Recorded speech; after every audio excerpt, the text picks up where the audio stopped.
Have you ever lain awake at night, replaying a conversation that cut you deep? Maybe it was a careless word from someone you trusted. Maybe it was a silence after a message left unseen.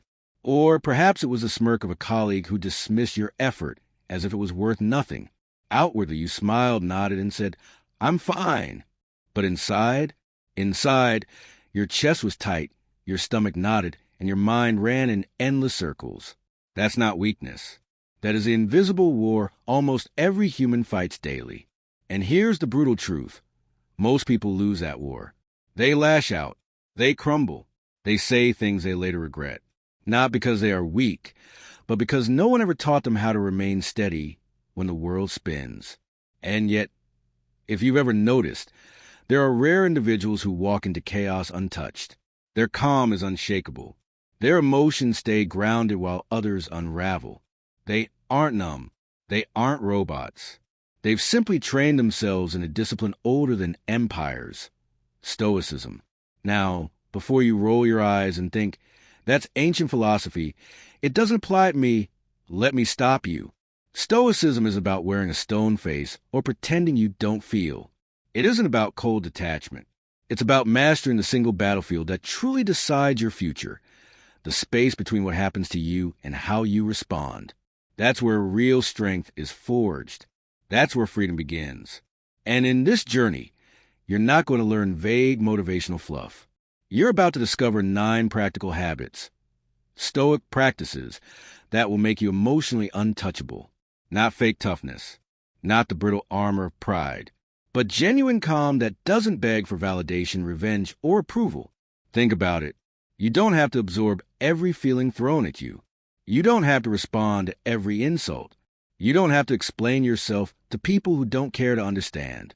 Instead, you can stand steady. You can choose peace when chaos presses in. You can train your emotions instead of being enslaved by them.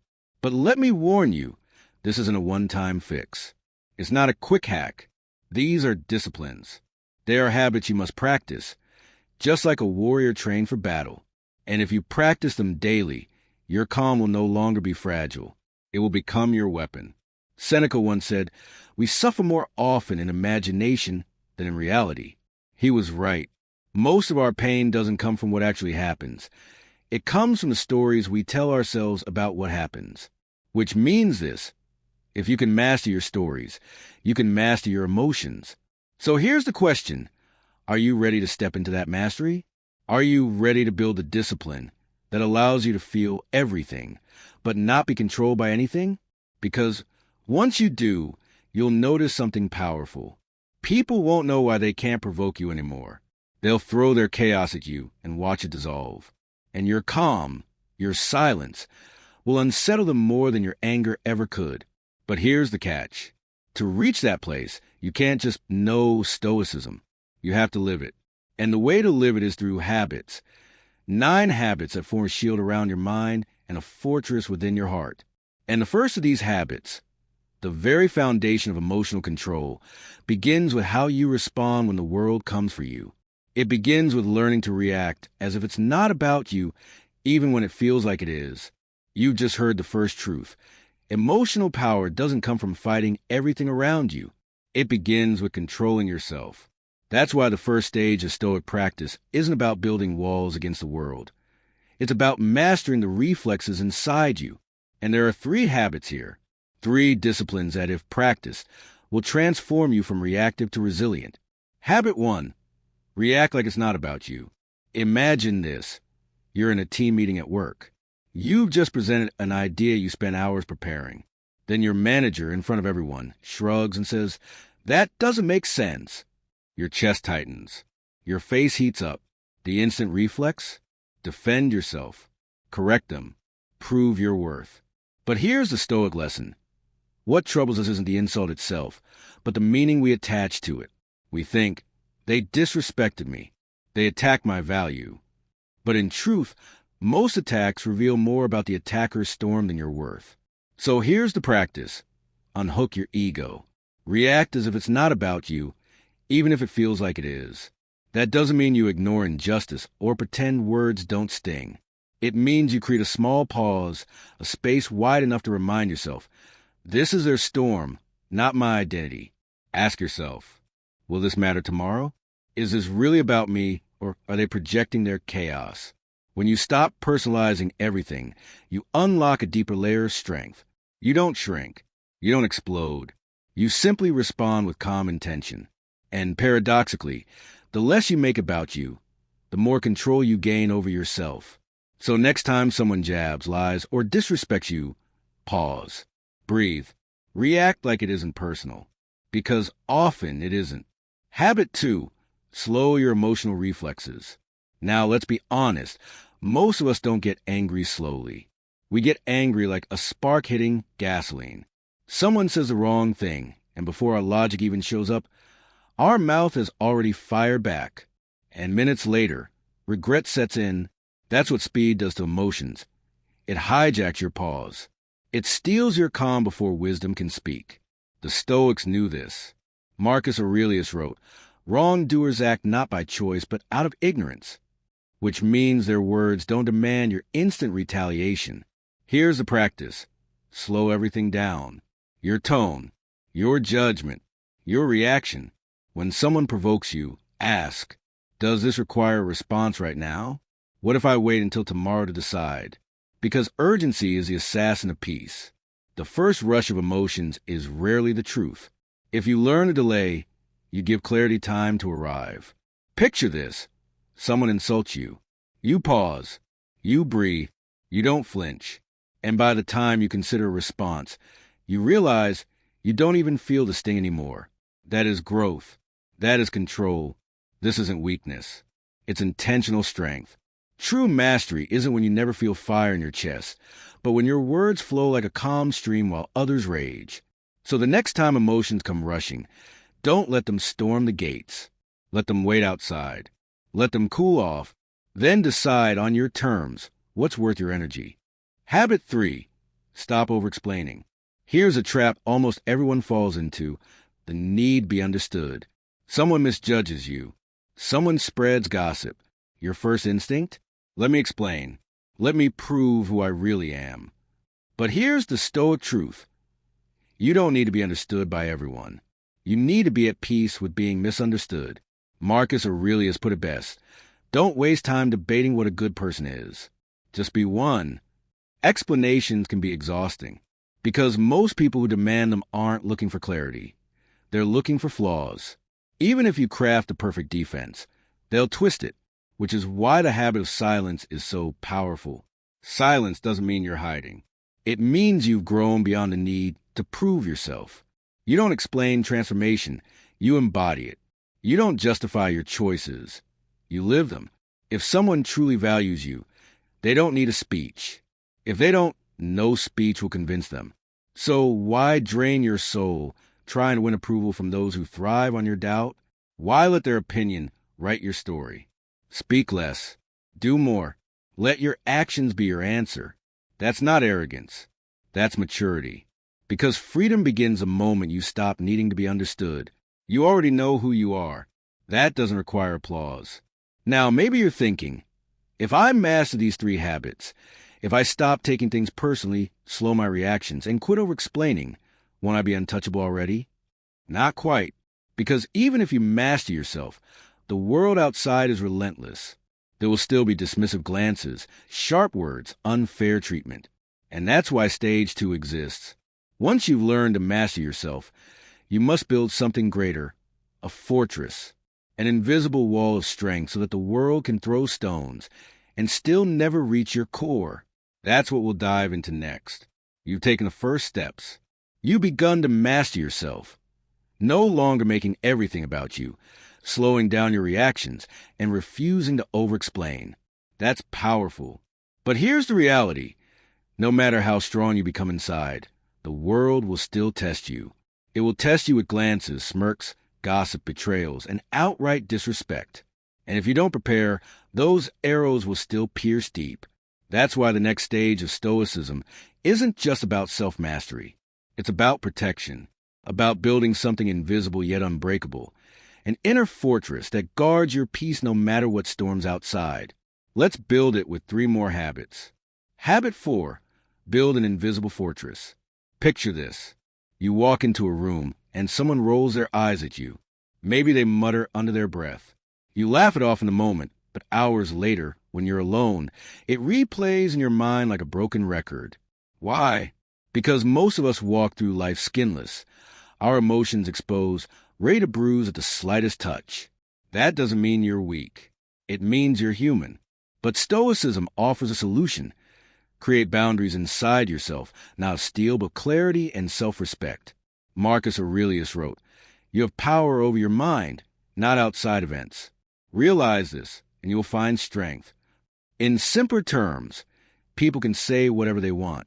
They can laugh, mock, criticize, but none of it can touch you unless you hand them the key. So how do you build this invisible fortress? You declare, "My peace is not up for debate." Every time someone tries to guilt-trip you, picture the wall. Every time someone lies about you, feel the barrier. Every time someone mocks you, let the shield absorb the hit. This isn't about pretending words don't hurt. It's about choosing which ones you allow inside. Your mind is sacred ground. Not everyone deserves entry. Not everyone deserves your energy. The world won't stop pressing your buttons. But you don't have to keep bleeding for it. Build your fortress. Guard your peace. And remember, the strongest walls aren't built from anger. They're built from silence, clarity, and restraint. Habit 5. Prepare for disrespect. Here's a truth few people will tell you. If you want emotional control, you must prepare for disrespect. Not as a possibility, but as a guarantee. It will come from coworkers, from strangers, from relatives, even from the very people you trusted most. And when it does, you have two choices. 1. Be caught off guard, wounded, and reactive. 2. Meet it calmly, like someone who expected it all along. The Stoics demanded the second. Marcus Aurelius began his mornings reminding himself, "Today I will meet selfish, ungrateful, deceitful, arrogant people." Was he pessimistic? No, he was armored. Because you don't train for peace. You train for when peace is disturbed. Think about a soldier. They don't practice battle when the war starts. They prepare before.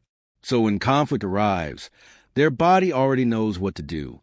It's the same with your emotions. Expect unfairness. Expect twisted words. Expect cheap shots. That way, when they arrive, you won't collapse. You'll stand steady. Disrespect isn't personal. It's a test. And those who pass don't shout louder. They don't fight fire with fire. They stay grounded, letting the stone bounce harmlessly off their armor. That armor? It's built from self-worth. From knowing your value doesn't change just because someone else refuses to see it. So tomorrow when disrespect comes, and it will, don't be stunned. Be steady. Be prepared. And you will discover the quiet power of someone who cannot be rattled. Habit 6. Don't chase comfort. Upgrade your thinking. When life gets heavy, when you're anxious, heartbroken, or drained, what's your first instinct? For most people, it's relief, a motivational quote, a scroll through social media, a distraction, something to numb the pain. But here's why it never lasts. You're trying to feel better instead of think better. Marcus Aurelius once wrote, "Very little is needed to make a happy life. It is all within yourself, in your way of thinking." Emotions aren't the enemy. But when you let emotions steer the wheel, they'll take you off a cliff. The Stoics understood, feelings are waves, but thought is the anchor. You can't control every surge, but you can sharpen your mind to keep from drowning. So don't just ask, "Why do I feel this way?" Ask, "What belief triggered this feeling?" You feel disappointed? Maybe it's because you believe someone should act a certain way. You feel sad? Maybe it's because you believed a future you imagined was guaranteed. It's rarely the event itself that hurts. It's a belief beneath it. That's why numbing never heals. Only clarity does. When you shift from emotional instinct to mental inquiry, you rise above the roller coaster. You stop chasing highs. You stop fearing lows. You become the observer of the ride, not the passenger tossed around by it. Here's a practice. Next time a storm hits, don't escape. Don't fix it instantly. Sit still. Ask, what belief is fueling this? Is it wise or just loud? You'll find that most suffering comes not from reality, but from unexamined beliefs. Change a belief, and emotion loses its grip. That's how Stoicism upgrades your life. Not by erasing emotions, but by teaching you to think with depth. Emotions are alerts, but logic is the steering wheel. So stop chasing comfort. Start upgrading your thinking. That's the difference between a fragile calm and an unshakable one. Now pause for a moment. With these 6 habits, you've come far. You've mastered your inner reflexes, and you've built walls that protect your peace. But here's the truth. Even with a fortress, there's still one enemy left. This enemy doesn't come from outside. It comes from within. It's a storm of emotions you feel every day. The low moods, the random anxiety, the unsettled mornings. And the danger isn't the feeling itself. The danger is the meaning you attach to it. That's why Stage 3 exists. To show you how to master not just the world, not just the disrespect of others, but your very own emotions. To stop letting every feeling write your story. Let's step into that final stage, where you stop assigning meaning to every emotion, embrace silence and struggle on purpose, and finally learn to turn every emotional slip into evidence for your growth. You build a foundation of self-mastery. You've raised the fortress walls that protect your peace. But even with that armor, there's still a battle that remains, the most subtle and dangerous one. It's the battle against your own passing emotions. Because here's the truth. Most people aren't undone by external enemies, but by the stories they tell themselves about their inner moods. A bad morning spirals into, "My life is falling apart."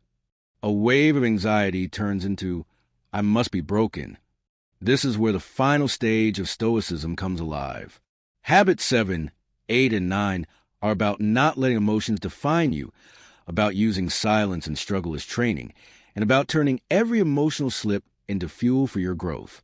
Let's step into them. Habit 7. Don't assign meaning to every emotion. Picture this. You wake up one morning and feel low. Your chest is tight, your mood unsettled. Instantly, your mind kicks in. What's wrong with me? Something must be off. Maybe I'm falling behind. Maybe I'm not enough. But here's the Stoic truth. Not every feeling needs a story. Some emotions are just energy passing through. They come from lack of sleep, hormonal shifts, poor diet, or no reason at all. And yet, we attach narratives to them, and those narratives create suffering. Epictetus said, "We are not disturbed by things, but by the stories we tell ourselves about them." The same goes for feelings. The discomfort isn't always the emotion. It's what you decide it means. Sadness doesn't mean you're broken. Anxiety doesn't mean disaster is coming. Feeling off doesn't mean your life is unraveling. Sometimes you're just tired. Sometimes you just need to eat. Sometimes it's nothing. So here's the practice. Allow emotions to exist without turning them into evidence against yourself. Treat them like clouds. Notice them. Acknowledge them. But don't build your identity around them. When you stop assigning meaning, you gain freedom. You realize emotions can visit without staying. They can knock, but they don't hold the pen. You do.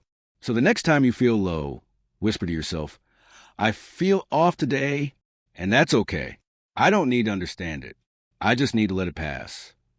That isn't numbness. That's awareness. That's strength. Habit 8. Step into silence and struggle on purpose. Most people run from silence like it's a threat. The second a room grows quiet, they grab their phone, turn on music, scroll endlessly. Why? Because silence forces them to face themselves. But Stoicism teaches the opposite. Silence and struggle aren't enemies. They're training grounds. Epictetus once said, "Hardship reveals character." That's why the Stoics didn't just tolerate discomfort. They practiced it. They would rehearse poverty, endure cold, even sleep on the floor, not to suffer, but to sharpen themselves. Why? Because growth never comes from comfort. Real calm is forged in fire, in stillness, in chosen struggle. So here's the practice. Begin small. Spend 10 minutes a day in silence. No phone, no distractions. Just your breath, your thoughts, raw and unedited. At first, your mind will scream. It will rush with noise. But if you stay, clarity arrives. Then expand the practice. Take the cold shower. Delay gratification. Say no when it's easier to say yes. Speak your truth even when your voice trembles. Each act of chosen discomfort teaches your nervous system, I can handle this. And when real struggle arrives uninvited, betrayal, loss, rejection, you won't collapse. You'll be steady because you've already trained in the fire. That's why silence and struggle are powerful. They remind you that comfort is not your master. They remind you that stillness is not emptiness, it's strength. Habit 9. Examine every emotional slip like evidence. Now, let's be clear. Stoicism isn't about perfection. You will lose it sometimes. You'll shout. You'll spiral. You'll act from raw emotion. The difference between a novice and a master isn't never slipping. It's what they do afterward. Most people either drown in guilt or pretend it never happened. But Stoicism says, investigate. Seneca wrote, no man becomes excellent without friction. A gem cannot be polished without pressure. So when you fall, don't waste a fall. Study it. Ask, what set me off? What belief was I clinging to? What could I have done differently? Every outburst is data. Every slip is a mirror pointing to an unhealed place. Let's say someone disrespects you and you explode.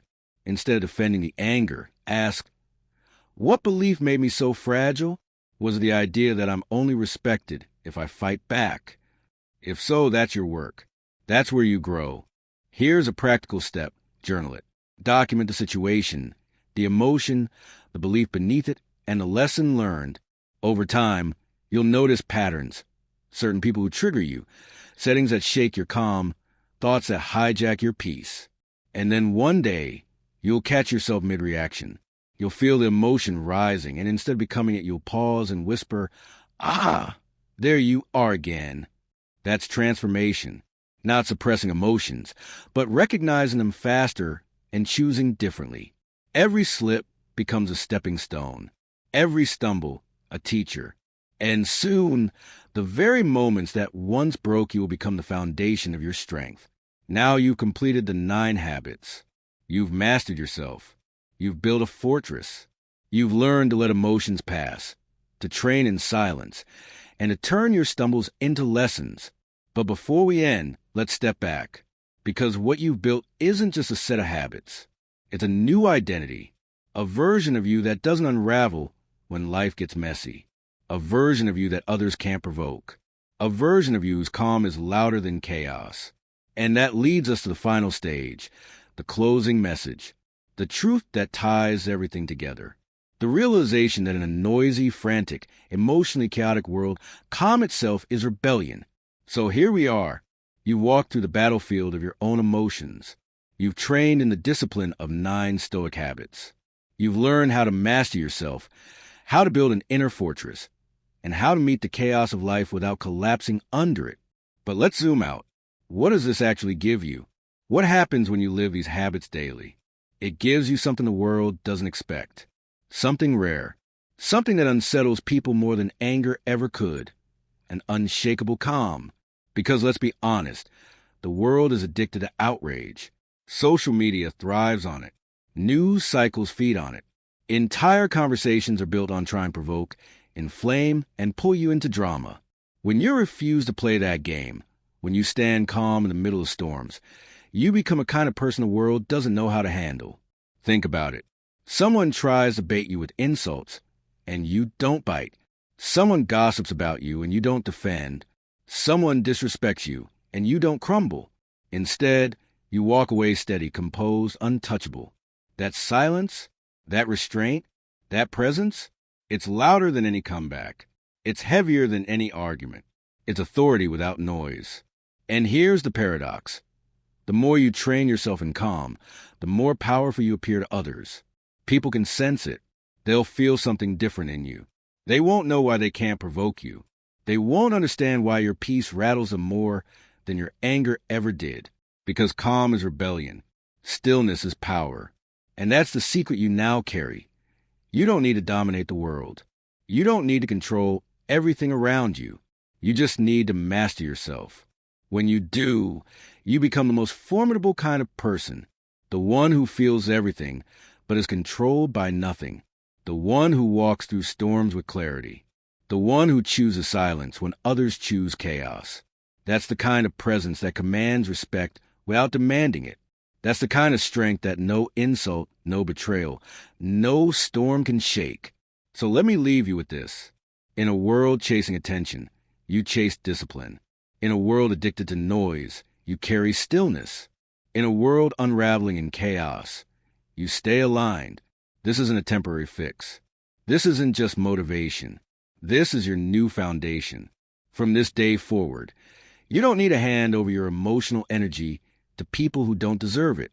You don't need to unravel every time life gets messy. You move with steadiness. You respond with thoughtfulness. You guard your peace like sacred ground, and the world will notice. Not because you shout, not because you prove, not because you fight louder, but because you carry something rare. Presence, authority, quiet strength. Your calm is your weapon. Your peace is your power. So here's your final affirmation. My calm is my weapon. My power lives in my peace. If this journey spoke to you, don't just keep it inside. Share it. Share it with someone you know is fighting their own invisible war. Leave a comment with your story, because your voice might be the very thing someone else needs to hear today. And if you're ready to keep training, to keep becoming this higher version of yourself, then subscribe and stay with me, because this is just the beginning. Remember, the storm will always come, but you are no longer the person swept away by it. You are the one who walks through it calm, steady, untouchable. That is the essence of Stoicism. That is the path to freedom. That is the power you now carry.